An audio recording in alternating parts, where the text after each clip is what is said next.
क्या हुआ, गौतम ऋषि की जो स्त्री थी ना अहिल्या, वो दिखने में बड़ी सुंदर थी।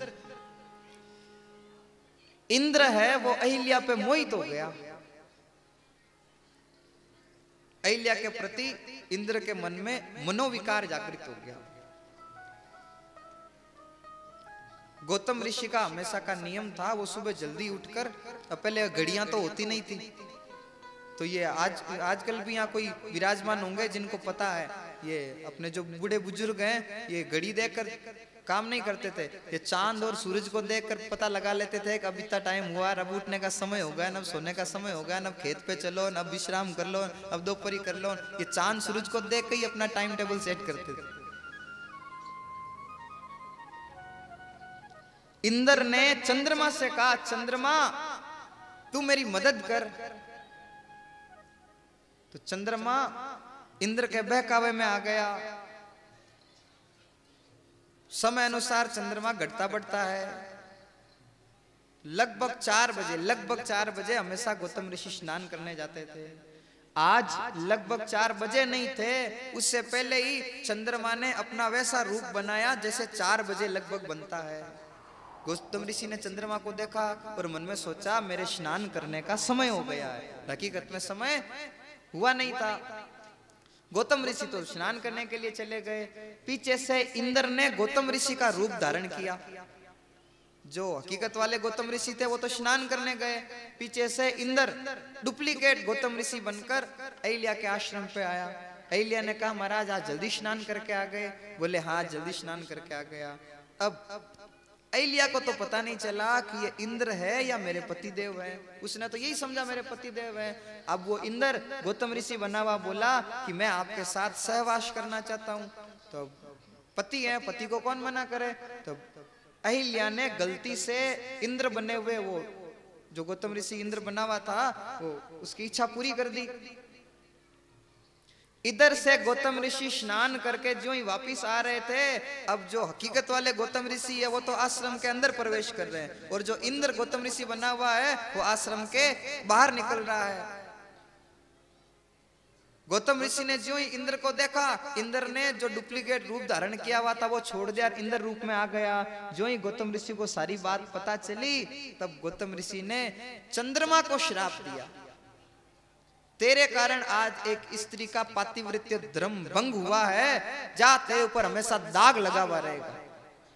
कभी देखना चंद्रमा को, चंद्रमा के ऊपर काला काला दाग लगा हुआ रहता है।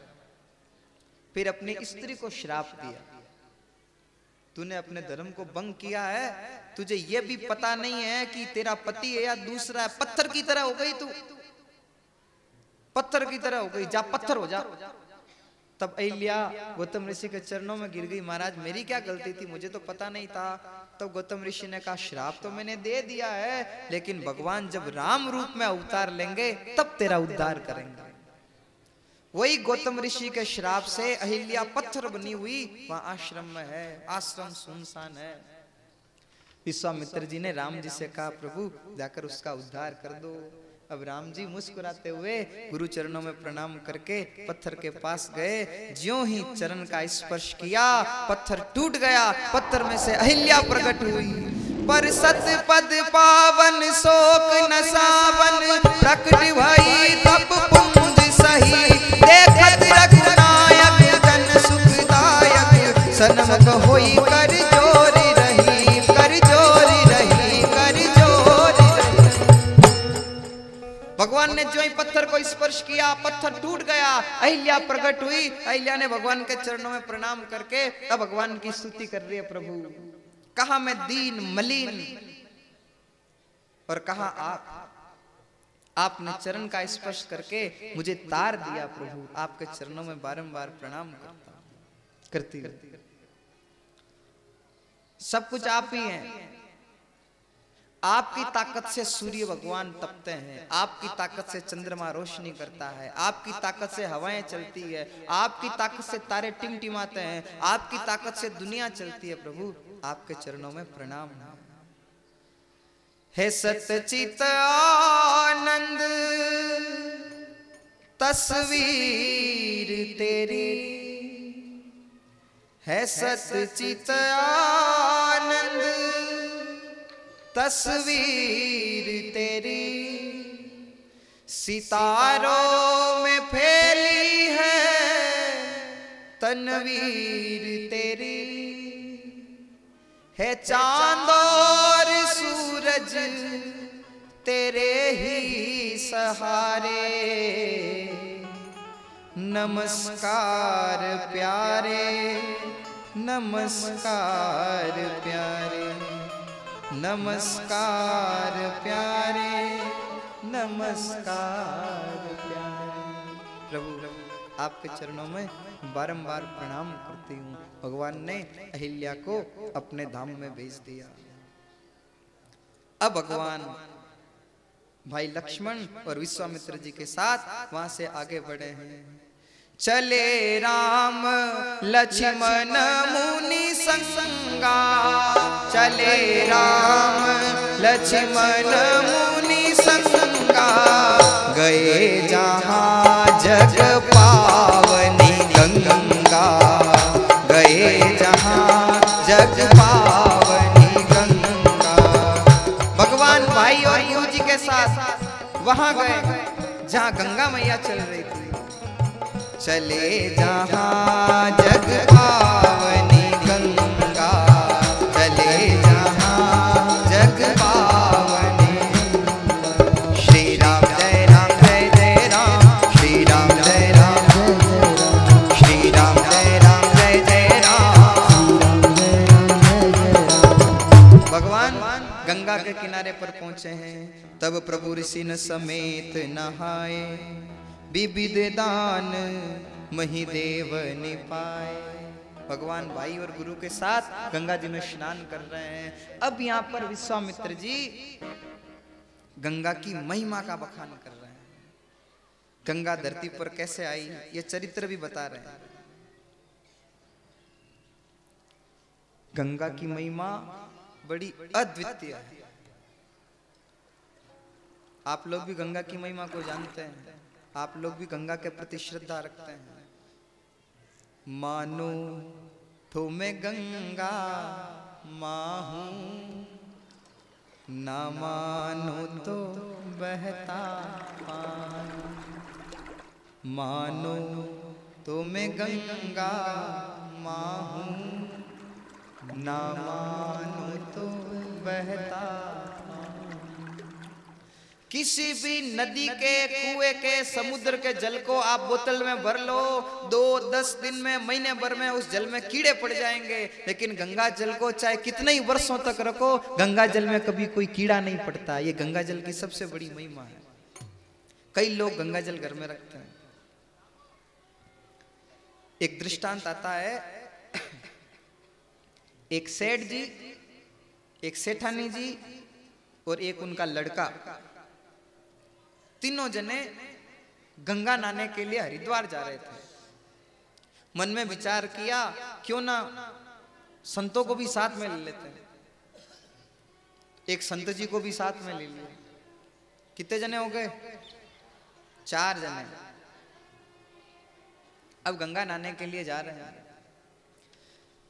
चलते चलते हरिद्वार से थोड़ी सी दूरी पर रहे, शाम पड़ गई तो मन में विचार किया आज यहीं पे विश्राम कर लेते हैं, आगे की यात्रा कल करेंगे, सुबह करेंगे। ठीक है। वहां एक धर्मशाला में चारों जने सो गए। संत जी के नियम था कि वो सुबह हमेशा जल्दी उठते थे। संत जी हाथ में लोटा लेकर घूमने के लिए सुबह अंधेरे अंधेरे बाहर निकले, जल्दी जंगल में गए। आगे जाकर क्या देखते हैं, थोड़ी सी दूरी पर आग लग रही है, कुछ हलचल हो रही है। तो संत जी ने देखा ये क्या हो रहा है। संत जी पास में गए, वहां जाकर देखा तो खूब जने बैठे हैं। तो संत जी ने पूछा आप लोग कौन हो? तो उन्होंने जवाब दिया हम लोग भूत प्रेत हैं, हम लोग भूत प्रेत हैं। बोले आप लोगों के ये क्या चल रहा है? बोले हम लोगों के यहाँ हमारी बेटी का विवाह है। ध्यान देके सुनना। भूत प्रेतों ने कहा हमारी बेटी का विवाह है, बारात तो आ गई है, दूल्हा कल आएगा। बारात तो आ गई है, दूल्हा कल आएगा। संत जी ने मन में विचार किया ऐसा भी कोई विवाह होता है? बेटी का विवाह है, बारात आ गई, दूल्हा कल आएगा, तो दूल्हा कल कहां से आएगा? तो भूत प्रेतों ने कहा आप जिन सेठ जी के साथ आए हो, सेठ जी का जो लड़का है कल वो मरेगा, वो भूत बनेगा और हमारी बेटी के साथ उसका विवाह होगा। अब संत जी को बड़ी चिंता हुई, राम राम राम राम। संत जी वापिस आए, अब मन में विचार किया मैं पहले क्यों कहूं। सवेरा हुआ, संत जी, सेठ जी, सेठानी जी और वो लड़का चारों जने गंगा की तरफ जा रहे हैं। अब वो तीनों जने तो बड़े आनंदित है, देखो आज हम गंगा नहाएंगे, आज हम गंगा नहाएंगे। लेकिन संत जी को तो वही बात घूम रही है दिमाग में कि वो आज लड़का मर जाएगा। अब संत जी बार बार उस लड़के को देख रहे हैं, बार बार दुख कर रहे हैं, बेचारा आज ये मर जाएगा, देखो इसकी माँ कितनी खुश है, इसके पिताजी कितने खुश है, और आज ये लड़का मर जाएगा। ज्यों ही चारों जने गंगा के किनारे पर गए, इधर से क्या हुआ, एक सांड गंगा मैया की तरफ से दौड़ता हुआ आ रहा था। वो सांड दौड़ता दौड़ता आया और वो बालक खड़ा था, अपने दोनों सींग उस सांड ने बालक के पेट में घुसे।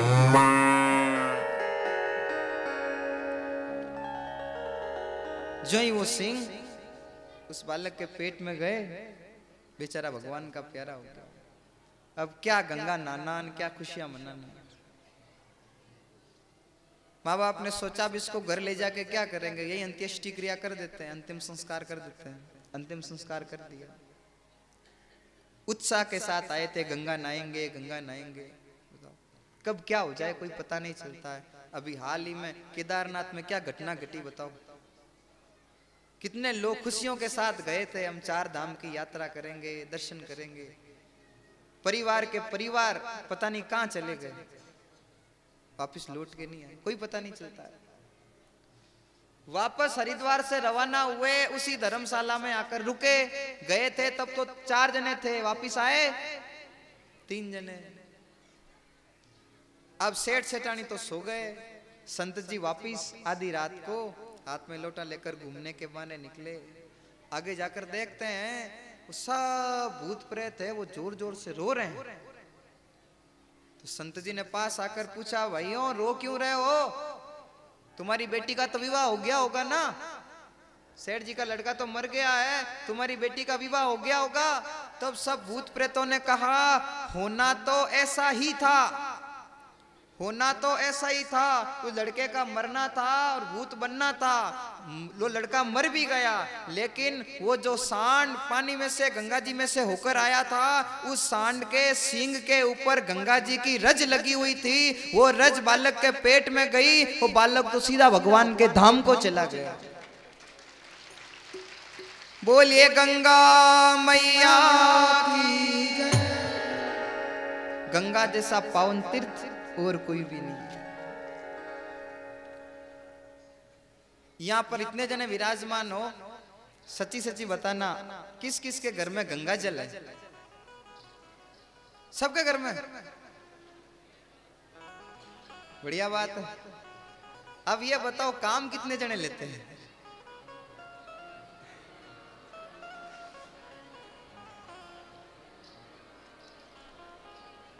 आज से एक नियम ले लो। अरे एक दूसरे से बातें मत करो भाई, अभी खाली सुनो। आज से एक नियम ले लो, माताएं बहनें, घर में जब आप मटकी, कलश, पानी की बोतलें भरते हो ना, नियम ले लो, जब भी जैसे आज सुबह पानी की मटकी भर रहे हो तो पानी की मटकी को धो के, कलश को साफ करके, पानी भरने से पहले 3 बूंद गंगा जल की मटकी में और कलश में गिरा देना, ठीक है? उसके बाद आप मटकी को भर देना, पूरा मटकी का पानी, पूरे कलश का पानी गंगा जल बन जाएगा। बात ठीक है? सुनने जैसी है, मानने जैसी है। अब कौन कौन मानेगा? साधुवाद। मैं इसलिए नहीं कह रहा हूं कि आप लोग मेरी बात मान रहे हो, इसलिए कह रहा हूं कि ये बात आपके काम आएगी। आप वो गंगा जल पियोगे, आपके पति